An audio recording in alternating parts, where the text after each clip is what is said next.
नमस्कार, आप देख रहे हैं जार्फ मीडिया और मैं हूं अभिषेक मिश्रा।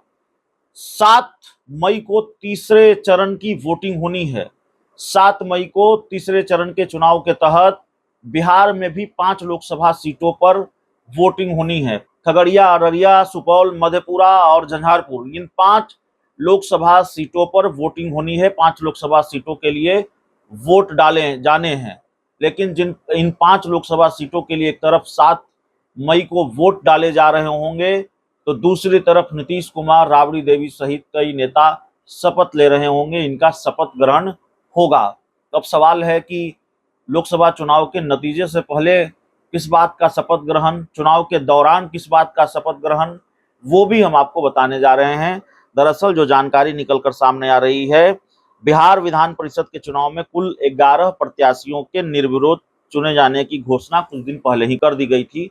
तो विधान परिषद के सदस्य के तौर पर इन नेताओं का शपथ ग्रहण होगा। आप जानते हैं कि राबड़ी देवी हो, नीतीश कुमार हो, लगातार विधान परिषद के सदस्य चुनते आए हैं और नीतीश कुमार ने या राबड़ी देवी ने बहुत दिनों से या कई सालों से विधानसभा का चुनाव नहीं लड़ा है। खासकर नीतीश कुमार विधान परिषद के सदस्य ही चुनते आ रहे हैं। बिहार विधान परिषद के चुनाव में कुल 11 प्रत्याशियों के निर्विरोध चुने जाने की घोषणा कुछ महीने पहले कर दी गई थी और उसी दिन चुनाव आयोग के रिटर्निंग ऑफिसर ने मुख्यमंत्री नीतीश कुमार और पूर्व सीएम राबड़ी देवी समेत 11 निर्विरोध विजेताओं को प्रमाण पत्र दिया था। इसके बाद सभी 11 विधान पार्षदों का शपथ ग्रहण कार्यक्रम तय किया गया है।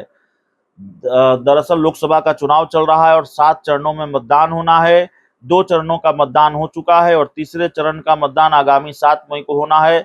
अब इसी दिन नवनिर्वाचित विधान परिषद आगामी 7 मई को शपथ लेगा। इसमें सीएम नीतीश कुमार, राबड़ी देवी समेत 11 विधान पार्षदों का शपथ ग्रहण होगा और भाजपा से मंगल पांडे, अनामिका सिंह और डॉक्टर लालमोहन गुप्ता निर्विरोध निर्वाचित हुए हैं।